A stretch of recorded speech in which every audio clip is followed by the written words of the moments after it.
안녕하십니까? 인간의 심리와 사회, 그 깊은 이면을 탐구하는 시간입니다. 옛날 우리 아버지 세대에서는 엄격한 아버지가 말썽을 부리는 아들을 사람 만들어 오라며 군대에 보내곤 했습니다. 모든 훈육과 노력이 소용없다고 느껴질 때 아들을 군대라는 거대한 용광로에 던져 넣어 강인한 규율과 통제 속에서 인생의 쓴맛을 배우게 하려 했던 것이죠. 이것은 비단 과거 한국 사회에만 국한된 이야기는 아닐 겁니다. 오늘 우리가 탐구할 주제는 바로 이와 맞닿아 있습니다. 군대 혹은 교도소와 같이 외부 세계와 완전히 단절된 전체적 기관 이한 인간의 본성을 어떻게 뒤바꿀 수 있는지, 특히 나르시시스트라고 불리는 자기중심적 성향의 사람들에게 어떤 극적인 변화를 가져오는지에 대해 이야기해보고자 합니다. 교도소에 수감된 나르시시스트는 놀랍게도 그들의 모든 자기애적 행동을 벌이는 경향이 있습니다. 마치 사나운 호랑이가 순한 고양이로 변하는 것처럼 말이죠. 그렇다면 여기서 우리는 근본적인 질문에 도달하게 됩니다. 병적인 나르시시즘, 타인에 대한 공감 능력의 부재, 냉담함, 무자비함, 그리고 그로 인한 정서적 학대까지, 이 모든 것이 사실은 그들이 마음대로 켜고 끌 수 있는 선택이었을까요? 만약 그렇다면 그들의 행동은 단순한 성격 장애가 아니라 의도적인 가해가 아닐까요? 이 무거운 질문에 대한 답을 찾기 위해 먼저 나르시시스트가 교도소라는 극한 환경에서 마주할 것이라 예상되는 시나리오를 살펴보겠습니다. 상식적으로 생각해 봅시다. 교도소는 힘과 서열이 지배하는 매우 불안정하고 이계적인 작은 사회입니다.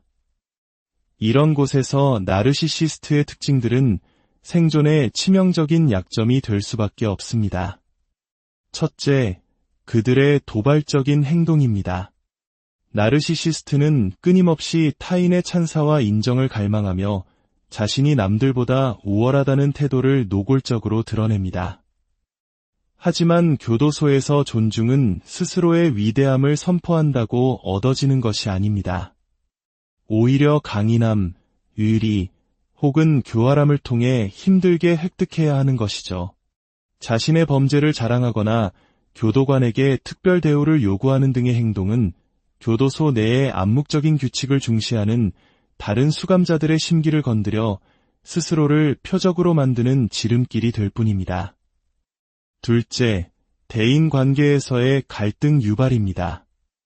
나르시시스트는 타협할 줄 모르고 다른 사람의 감정을 무시하는 경향이 있습니다. 연대와 동맹이 생존의 필수적인 교도소에서 사소한 무시나 자존심의 상처에 폭발적으로 반응하는 그들의 성향은 작은 다툼을 걷잡을 수 없는 폭력으로 확대시킬 수 있습니다. 심리학 연구에 따르면 나르시시즘은 모욕을 당했을 때 즉각적으로 공격성을 표출하는 반응성 공격과 높은 상관관계를 보입니다. 이는 분쟁이 종종 치명적인 결과로 이어지는 교도소 환경에서 매우 위험한 특성입니다. 셋째, 전략적 자제력의 부족입니다. 교활한 마키아벨리스트는 조용히 상대를 조종하고 사이코패스는 계산된 위협으로 상대를 제압할 수 있습니다. 하지만 나르시시스트는 교도소의 복잡한 권력 구조를 탐색할 만한 자기인식이나 섬세함이 부족한 경우가 많습니다. 어떻게든 관심의 중심에 서려는 욕구는 그들을 보호해 줄 수 있는 집단으로부터 고립시키고 결국 홀로 외부의 공격에 무방비로 노출되게 만듭니다. 넷째, 그들의 과대 포장이 약점으로 드러나는 순간입니다. 만약 나르시시스트의 허풍이 실속 없는 빈 껍데기임이 드러난다면, 즉 그들의 허세가 실질적인 힘이나 지략으로 뒷받침되지 않는다면 그들은 말뿐인 약자로 낙인 찍히게 됩니다. 약육강식의 논리가 지배하는 곳에서 약점은 곧 먹잇감이 된다는 것을 의미하며 지배력을 과시하고 싶은 누군가에게 아주 좋은 사냥감이 될 수 있습니다. 이 모든 논리적인 예상들을 종합해 볼 때 나르시시스트는 교도소에서 살아남기 매우 힘들어 보입니다. 아니, 오히려 가장 먼저 제거될 대상처럼 보이기까지 합니다.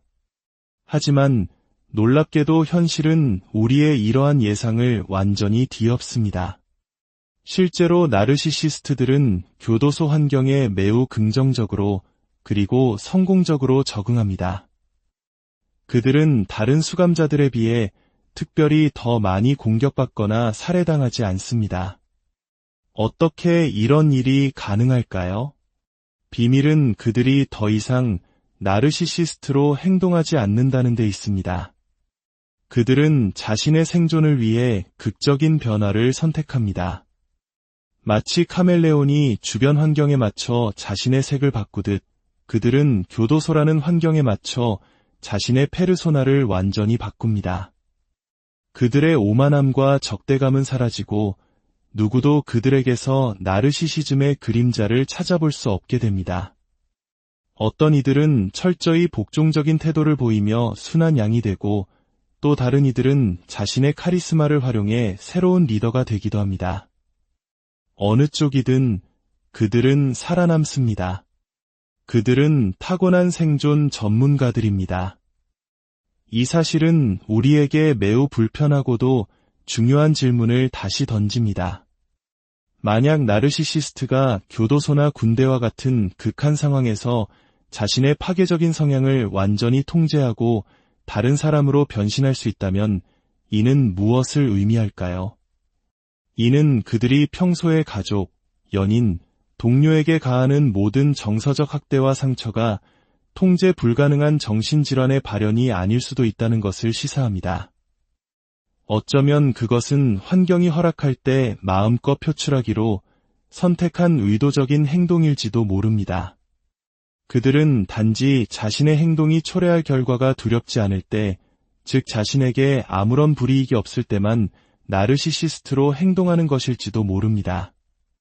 만약 이 가설이 사실이라면 나르시시스트적 학대의 모든 형태는 단순한 성격 문제가 아니라 명백한 의도를 가진 범죄로 간주되어야 마땅하지 않을까요?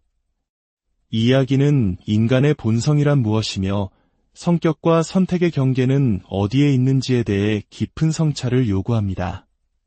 한 인간의 행동이 타고난 천성인지 아니면 상황에 따른 전략적 선택인지 그 답은 여전히 안개 속에 가려져 있습니다. 오늘의 이야기가 인간의 복잡한 내면에 대한 새로운 관점을 제시했다면 이 지식을 주변과 공유해 주십시오. 여러분의 구독과 좋아요는 저희가 더 깊이 있는 탐구를 계속해 나갈 수 있는 가장 큰 힘이 됩니다. 다음 시간에도 흥미로운 이야기로 찾아뵙겠습니다. 감사합니다.